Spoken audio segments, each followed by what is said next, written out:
So good day, sir. I am here to discuss my assigned topics. So the principles of ship handling.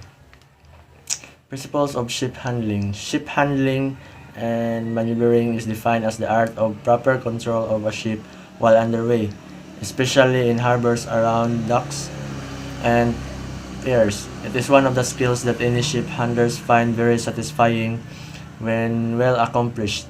So the most basic thing to be understood in the ship handling is to know and anticipate how a ship behaves under all circumstances and what orders should be given in order to make the ship behave and move exactly the way you want her to.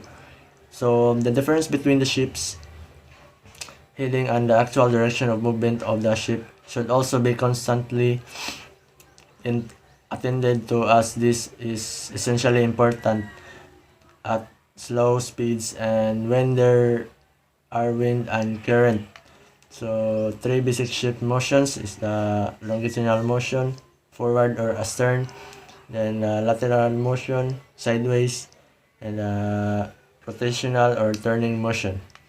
So vessels also have other behaviors worth nothing when her maneuvering equipment is in operation. Depending on the type of propeller, a ship with a single propeller will run ahead from stop cans to either port or starboard. When to put astern or stop the stern cans at a fast rate to port or starboard. When a ship has headway and the rudder is put over to one side, the bow turns to the same side where the rudder is turned. Thrusters, on the other hand, move the vessel's end sideways. Thrusters, depending on its design, increase its effectiveness as the vessel slows down. So that's all my assigned topic, sir. The effects of external forces in the different principles in ship handling. Regardless of the type of ship being handled, navigation is inevitably affected by the forces external to the ship and beyond control. These forces include wind, waves, currents, tides, interaction between vessels, shallow water effects, and bank effects. The magnitude of the influence that these forces have on the ship handling is dependent upon ship size, speed, and draft, and upon the condition of the sea. Accidents attributed to their influence occur from time to time. Among the external forces, the effects of the wind and the current are the most important. These forces greatly affect the movement of the ship. When there is wind blowing on the one side of the high-sided ship moving ahead, she will not move along the line of the intended course, but rather drift towards the lee side of the ship. Likewise, if a current is acting on one side of the ship, she will behave in the same manner.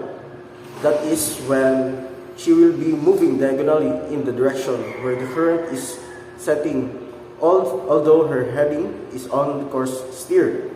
There are other variable factors affecting ship's handling. First is the human factor. A delay in time between your given order and the execution of the order will affect how you intend to move your ship. Second is the sudden breakdown or failure of the ship's equipment. Third, the mode of communication failure from the bridge to engine room or vice versa, or to the fore and the aft stations. Fourth, the language problem between nationalities. And fifth is the ship's momentum. Dead weight. It is a heavy weight load and difficult to lift. It measures a ship's ability to carry various items such as cargo, stores, ballast water, provisions, and crew. Dead weight is the maximum dead weight of the ship is heavy loads put at the bottom of the hold. Greater dead weight translates automatically into great amount of cargo. Frequently, a large part of dead weight is used for water ballast necessary to meet stability requirements. Draft. Measuring draft of any vessel is essential to ensure a safe balance between the maximum load that can be stowed away on board and the point at which the vessel is no longer stable. The draft of a ship's hull is the vertical distance between the waterline and the bottom of the hull. Draft determines the minimum depth of water of a ship or a boat can safely navigate The related term or air draft is the maximum height of any part of vessel above the water. So, trim. Trim is the difference between the draught forward and aft when the forward and the aft draught are the same. The ship is said to be on even keel. So, kung ang pasabot niya if ang forward and ang aft draught kay pareha siya, ang iyang gipasabot kay said to be on pareha ang iyang keel, even ang iyang keel. So, trim is important consideration when loading or ballasting the ship. So, the second one is what are the effects of a trim on a ship handling? So, ship resistance is alternate due to a vessel's trim through viscous resistance, which is a function of wetted hull surface area. When trim changes wetted surface area, thereby hull resistance will be affected. By the definition is resistance increase, fuel consumption and emission also increase. Ship handling, it is very important to study the importance of the speed of ship. Speed of a ship has a non-linear relationship with fuel consumption. The ship which will go slower will have fewer air emissions than a ship going faster. Speed of the ship has an impact at both design level and operational level. At the design level, bigger container ships with less speed are being constructed to obtain less CO2 emissions per container. At the operational level, the practice of reducing speed as a response to depressed market conditions and high fuel prices, known as slow steaming, is being used in almost all commercial shipping sectors. The UKC is the term commonly used to define the distance between the lowest point on the ship scale or hull and the highest point on the channel bottom beneath the ship. UKC is equal to the minimum total depth of the location of the ship minus the maximum dynamic draft of the ship. So in a simple terms, the UKC or the under keel clearance, it is the vertical distance between your ship and the bottom of the seabed. In determining the UKC, we have four factors that is involved. So the sea bottom. The sea bottom, it is the directly below the location of your ship. The second one, the chart datum or datum, is the height of the lowest level of the water written on a nautical chart or sometimes called its soundings. The italic number marks everywhere on chart. The third one, height of tide. The increase of height on water if it is positive from the chart datum or decrease if it is negative from the chart datum. And the last one, the ship's draft. The ship's draft is the height of the water measured from the keel to the water line. The turning circle. What is the turning circle? Turning circle represents the vessel's path followed by the ship's pivot point when making a 360 degrees turn, while keeping the engine revolution and rudder angle constant throughout the turn. What is the effect of turning circle to ship handling and maneuvering?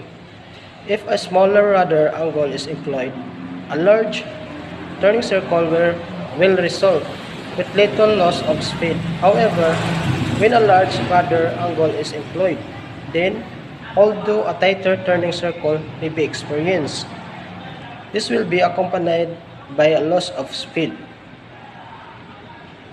A vessel turning circle varies depending on, first is structural design of the vessel. The second is draft and trim of the vessel at the time of trials. And the third, the size the size and motive power of machinery employed. The fourth is distribution of stowage of any cargo and whether the ship is on even keel carrying a less. And six, the geographic position of the turn and the available depth of water. And seven is the amount of the rudder angle applied to complete the turn. And the last is external forces affecting the drift angle. Stopping distance in ship handling. As we all know, ship like any other transport utility does not have brakes to make them stop immediately. When the engine is given stop order, the ship will continue moving in the same direction due to inertia and will come to stop after moving for some distance. Every ship has two different stopping distance depending on inertia stop and crash stop. Inertia stop. When the engine of the ship is stopped, the ship will continue moving in the same direction for some more distance due to inertia. Here, no astern command is given used to produce braking effect for ships, and hence ship will travel more distance in the inertia stop method. So, inertia stop, when there's no astern command actually used for braking effect, um, the ship will keep moving forward for a short distance, even the engine of the ship is stopped because of this of the inertia. Crash stop. Crash stop is usually the term used when the ship has to sudden stop in emergency situation. Here, the engine which is moving in an ahead direction is given an order to full astern, leaving the rudder in the midship position to stop when the ship within minimum distance and shortest possible time.